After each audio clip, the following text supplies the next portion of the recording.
Hello everybody, it is time for us to start reading A Wrinkle in Time, one of the most notable and famous books by my favorite author ever, Madeleine L'Engle. So this book was originally published in 1962, which was before either of my parents were born. So the fact that I read it when I was a kid just speaks to how long-lasting and powerful it is, especially because they just made a movie about it, right? A book this old that people are still loving and still reading.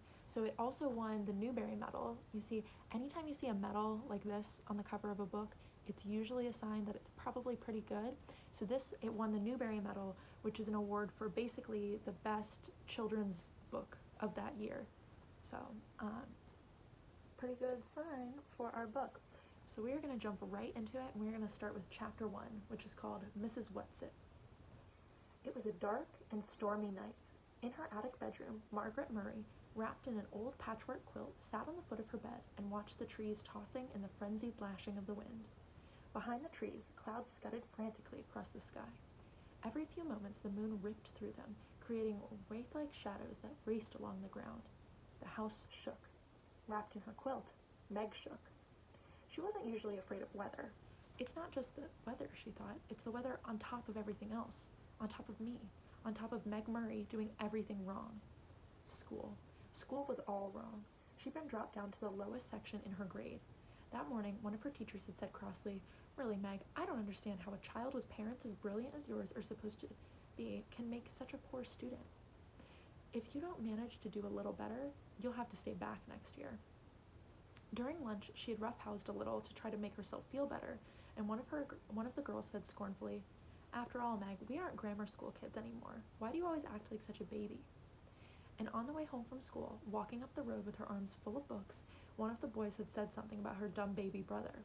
At this, she'd thrown the books on the side of the road and tackled him with every ounce of strength she had, and arrived home with her blouse torn and a big bruise under one eye. Sandy and Dennis, her 10-year-old twin brothers, who got home from school an hour earlier than she did, were disgusted. "Let us do the fighting when it's necessary," they told her. A delinquent, that's what I am, she thought grimly. That's what they'll be saying next. Not mother, but them. Everybody else. I wished father, but it was still not possible to think about her father without the danger of tears. Only her mother could talk about him in a natural way, saying, "When your father gets back." Gets back from where? And when? Surely her mother must know what people were saying, must be aware of the smugly vicious gossip. Surely it must hurt her as it did Meg. But if it did, she gave no outward sign. Nothing ruffled the serenity of her expression.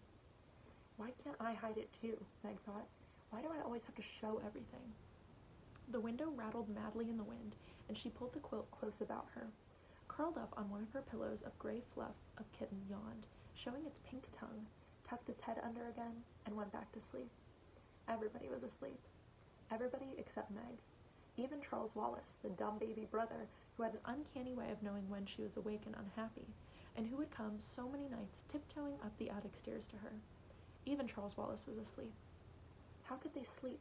All day on the radio there had been hurricane warnings. How could they leave her up in the attic in the rickety brass bed, knowing that the roof might be blown off the house and she tossed out in the wild night sky to land who knows where? Her shivering grew uncontrollable. "You asked to have the attic bedroom," she told herself savagely.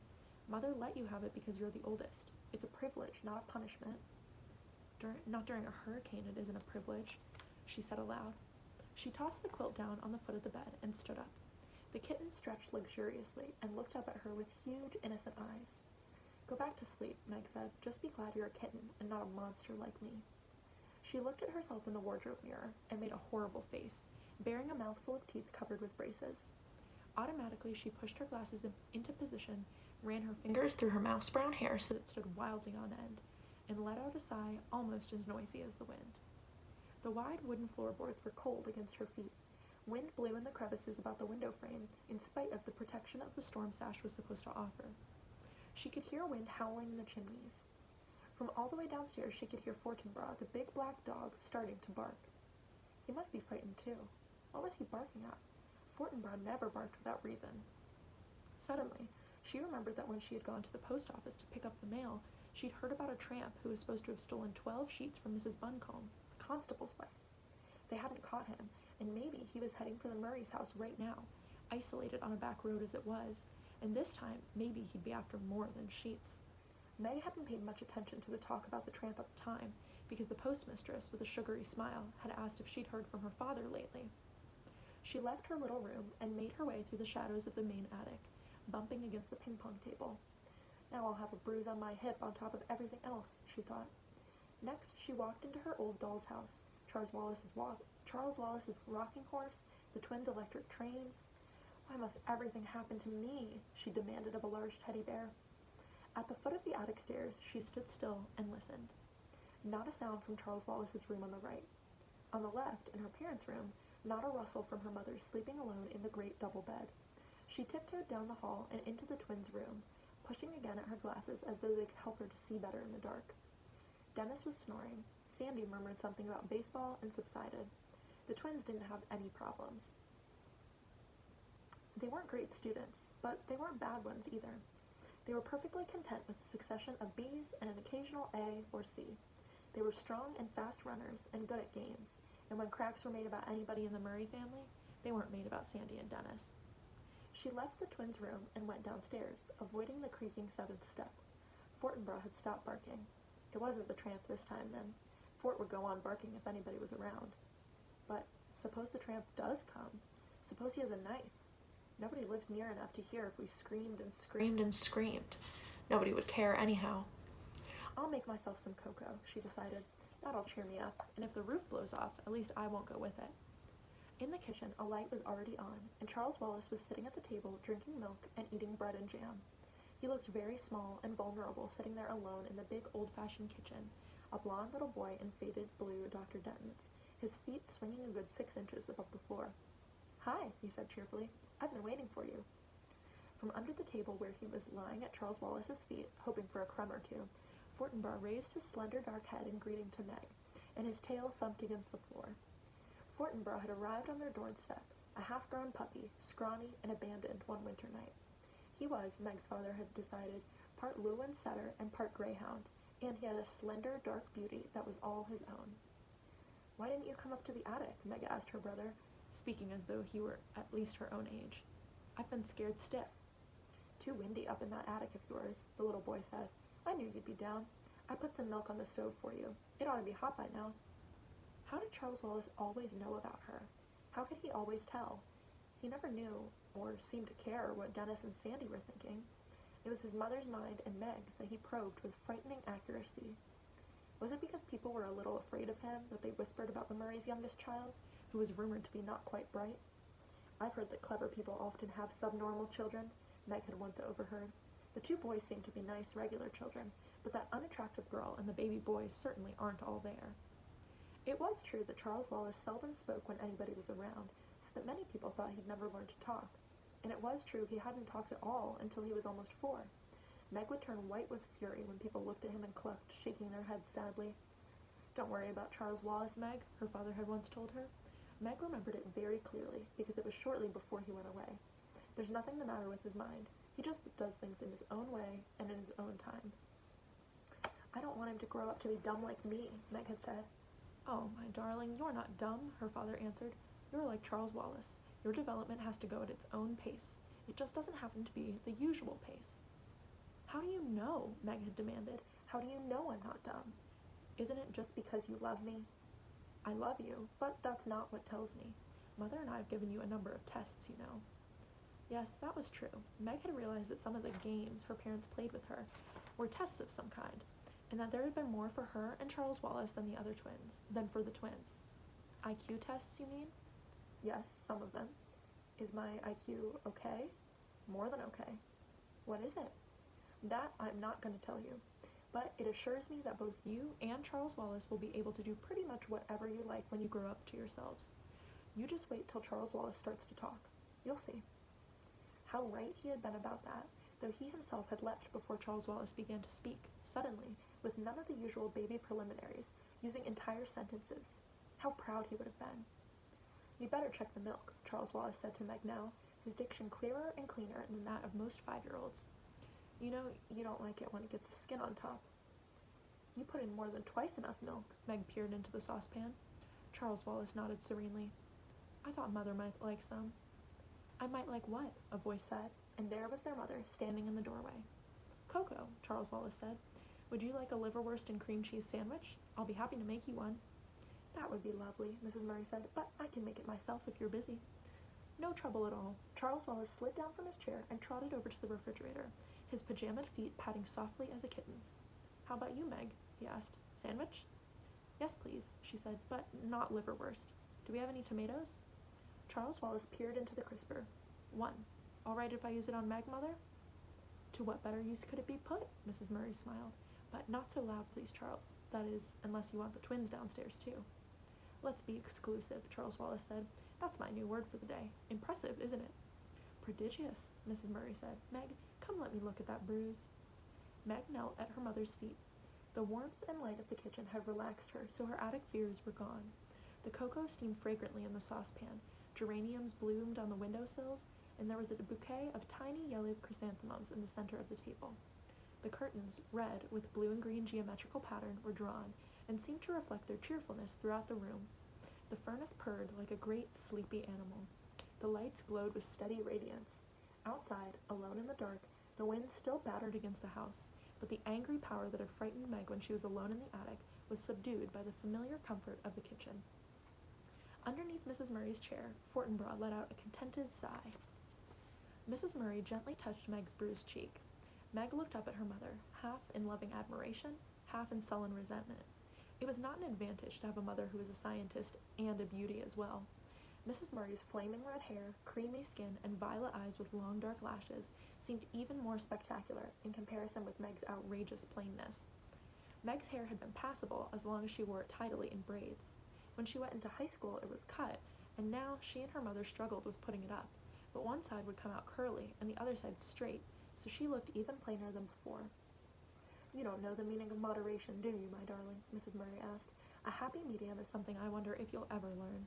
That's a nasty bruise the Henderson boy gave you. By the way, shortly after you'd gone to bed, his mother called to complain about how badly you'd hurt him. I told her that since he's a year older and at least 25 pounds heavier than you are, I thought I was the one who ought to be doing the complaining, but she seemed to think it was all your fault. I suppose that depends on how you look at it, Meg said. Usually, no matter what happens, people think it's my fault, even if I have nothing to do with it at all. But I'm sorry I tried to fight him. It's just been an awful week, and I'm full of bad feeling. Mrs. Murray stroked Meg's shaggy head. Do you know why? I hate being an oddball, Meg said. It's hard on Sandy and Dennis, too. I don't know if they're really like everybody else, or if they're just able to pretend they are. I try to pretend, but it isn't any help. You're much too straightforward to be able to pretend to be what you aren't, Mrs. Murray said. I'm sorry, Meg. Maybe if Father were here, he could help you, but I don't think I can do anything till you've managed to plow through some more time. Then, things will be easier for you, but that isn't much help right now, is it? Maybe if I weren't so repulsive looking, maybe if I were pretty like you. Mother's not a bit pretty. She's beautiful, Charles Wallace announced, slicing liverwurst. Therefore, I bet she was awful at your age. How right you are, Mrs. Murray said. Just give yourself time, Meg. Lettuce on your sandwich, Mother? Charles Wallace asked. No, thanks. He cut the sandwich into sections, put it on a plate, and set it in front of his mother. Yours will be along in just a minute, Meg. I think I'll talk to Mrs. Whatsit about you. Who's Mrs. Whatsit? Meg asked. I think I want to be exclusive about her for a while, Charles Wallace said. Onion salt? Yes, please. What's Mrs. Whatsit stand for? Mrs. Murray asked. That's her name, Charles Wallace answered. You know the old shingled house back in the woods that the kids won't go near because they say it's haunted? That's where they live. They? Mrs. Whatsit and her two friends. I was out with Fortinbras a couple days ago. You and the twins were at school, Meg. We like to walk in the woods, and suddenly he took off after a squirrel, and I took off after him, and we ended up by the haunted house. So I met them by accident, as you might say. But nobody lives there, Meg said. Mrs. Whatsit and her friends do. They're very enjoyable. Why didn't you tell me about it before? Mrs. Murray asked. And you know you're not supposed to go off our property without permission, Charles. I know, Charles said. That's one reason I didn't tell you. I just rushed off after Fortinbras without thinking, and then I decided, well, I'd better save them for an emergency anyhow. A fresh gust of wind took the house and shook it, and suddenly the rain began to lash against the windows. I don't think I like this wind, Meg said nervously. We'll lose some shingles off the roof, that's certain, Mrs. Murray said. But this house has stood for almost 200 years, and I think it will last a little longer, Meg. There's been many a high wind up on this hill. "But this is a hurricane," Meg wailed. "The radio kept saying it was a hurricane." "It's October," Mrs. Murray told her. "There have been storms in October before." As Charles Wallace gave Meg her sandwich, Fortinbras came out from under the table. He gave a long, low growl, and they could see the dark fur slowly rising on his back. Meg felt her own skin prickle. "What's wrong?" she asked anxiously. Fortinbras stared at the door that opened into Mrs. Murray's laboratory, which was in the old stone dairy right off the kitchen. Beyond the lab, a pantry led outdoors, though Mrs. Murray had done her best to train the family to come into the house through the garage door or the front door, and not through her lab. But it was the lab door and not the garage door toward which Fortinbras was growling. "You didn't leave any nasty-smelling chemicals cooking over a Bunsen burner, did you, Mother?" Charles Wallace asked. Mrs. Murray stood up. "No, but I think I'd better go see what's upsetting Fort anyhow." "It's the tramp. I'm sure it's the tramp," Meg said nervously. "What tramp?" Charles Wallace asked. "They were saying at the post office this afternoon that a tramp stole all of Mrs. Buncombe's sheet." "Well, we'd better sit on our pillowcases then," Mrs. Murray said lightly. "I don't think even a tramp would be out on a night like this, Meg." "But that's probably why he is out," Meg wailed, "trying to find a place not to be out." "In which case, I'll offer him the bar until morning." Mrs. Murray went briskly to the door. "I'll go with you." Meg's voice was shrill. "No, Meg, you stay with Charles and eat your sandwich." "Eat?" Meg exclaimed as Mrs. Murray went out through the lab. "How does she expect me to eat?" "Mother can take care of herself," Charles said. "Physically, that is." But he sat in his father's chair at the table, and his legs kicked at the rungs, and Charles Wallace, unlike most small children, had the ability to sit still. After a few moments that seemed like forever to Meg, Mrs. Murray came back in, holding the door open for... was it the tramp? It seemed small for Meg's idea of a tramp. The age or gender was impossible to tell, for it was completely bundled up in clothes. Several scarves of assorted colors were tied about the head, and a man's felt hat perched atop. A shocking pink stole was knotted about a rough overcoat, and black rubber boots covered the feet. "Mrs. Whatsit," Charles said suspiciously, "what are you doing here? And at this time of night, too?" "Now, don't you be worried, my honey," a voice emerged from among turned-up coat collars, stoles, scarves, and hat, a voice like an unoiled gate, but somehow not unpleasant. "Mrs. Whatsit said she lost her way," Mrs. Murray said. "Would you care for some hot chocolate, Mrs. Whatsit?" "Charmed, I'm sure," Mrs. Whatsit answered, taking off the hat and the stole. "It isn't so much I lost my way as that I got blown off course, and when I realized that I was at little Charles Wallace's house, I thought I'd just come in and rest a bit before proceeding on my way." "How did you know this was Charles Wallace's house?" Meg asked. "By the smell." Mrs. Whatsit untied a blue and green paisley scarf, a red and yellow flowered print, a gold liberty print, a red and black bandana. Under all this was a sparse quantity of grayish hair that was tied in a small but tidy knot on top of her head.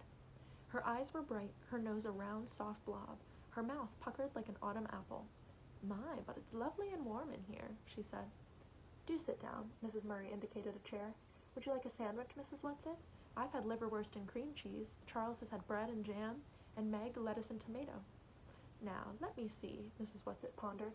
"I'm passionately fond of Russian caviar." "You peaked!" Charles cried indignantly. "We're saving that for Mother's birthday, and you can't have any." Mrs. Whatsit gave a deep and pathetic sigh. "No," Charles said. "Now, you mustn't give in to her, Mother, or I shall be very angry. How about tuna fish salad?" "All right," Mrs. Whatsit said meekly. "I'll fix it," Meg offered, going to the pantry for a can of tuna fish. For crying out loud, she thought, this old woman comes barging in on us in the middle of the night, and Mother takes it as though there weren't anything peculiar about it at all. I'll bet she is the tramp. I'll bet she did steal those sheets, and she's certainly no one Charles Wallace ought to be friends with, especially when he won't even talk to ordinary people. "I've only been in the neighborhood a short time," Mrs. Whatsit was saying as Meg switched off the pantry light and came back into the kitchen with the tuna fish. "And I didn't think I was going to like the neighbors at all until dear little Charles Wallace came over with his dog." "Mrs. Whatsit," Charles Wallace demanded severely, "why did you take Mrs. Buncombe's sheets?" "Well, I needed them, Charles dear." "You must return them at once." "But, Charles dear, I can't. I've used them." "It was very wrong of you," Charles Wallace scolded. "If you needed sheets that badly, you should have asked me." Mrs. Whatsit shook her head and clucked. "You can't spare any sheets. Mrs. Buncombe can." Meg cut up some celery and mixed it in with the tuna. After a moment's hesitation, she opened the refrigerator door and brought out a jar of little sweet pickles. Though why I'm doing it for her, I don't know, she thought as she cut them up. I don't trust her one bit. Tell your sister I'm all right, Mrs. Whatsit said to Charles. Tell her my intentions are good. The road to hell is paved with good intentions, Charles intoned. My, but isn't he cunning? Mrs. Whatsit beamed at him fondly. It's lucky he has someone to understand him. But I'm afraid he doesn't, Mrs. Murray said. None of us is quite up to Charles. But at least you aren't trying to squash him down, Mrs. Whatsit nodded her head vigorously. You're letting him be himself. Here's your sandwich, Meg said, bringing it to Mrs. Whatsit. Do you mind if I take off my boots before I eat? Mrs. Whatsit asked, picking up the sandwich nevertheless. Listen. She moved her feet up and down in her boots, and they could hear water squelching. My toes are ever so damp. The trouble is that these boots are a mite too tight for me, and I can never take them off by myself. I'll help you, Charles offered. Not you. You're not strong enough. I'll help. Mrs. Murray squatted at Mrs. Whatsit's feet, yanking on one slick boot. When the boot came off, it came suddenly. Mrs. Murray sat down with a thump. Mrs. Whatsit went tumbling backward with the chair onto the floor, sandwich held high in one old claw. Water poured out of the boot and ran over the floor and the big braided rug. Oh, dearie me, Mrs. Whatsit said, lying on her back in the overturned chair, her feet in the air, one in a red and white striped sock, the other still booted. Mrs. Murray got to her feet. Are you all right, Mrs. Whatsit? If you have some liniment, I'll put it on my dignity, Mrs. Whatsit said, still supine. I think it's sprained. A little oil of cloves mixed well with garlic is rather good. And she took a large bite of sandwich. Do please get up, Charles said. I don't like to see you lying there that way. You're carrying things too far. Have you ever tried to get to your feet with a sprained dignity? But Mrs. Whatsit scrambled up, right at the chair, and then sat back down on the floor. The booted foot stuck out in front of her, and took another bite. She moved with great agility for such an old woman. At least, Meg was reasonably sure she was an old woman, and a very old woman at that. Mrs. Whatsit, her mouth full, ordered Mrs. Murray, Now pull, while I'm already down. Quite calmly, as if this old woman and her boots were nothing out of the ordinary, Mrs. Murray pulled until the second boot relinquished the foot. This foot was covered with a blue and gray argyle sock, and Mrs. Whatsit sat there, wriggling her toes, contentedly finishing her sandwich, before scrambling to her feet. Ah, she said, that's ever so much better, and took both boots and shook them out over the sink. My stomach is full, and I'm warm inside and out, and it's time I went home. Don't you think you'd better stay until morning? Mrs. Murray asked. Oh, thank you, dearie, but there's so much to do, I just can't waste time sitting around frivoling. It's much too a wild night to travel in.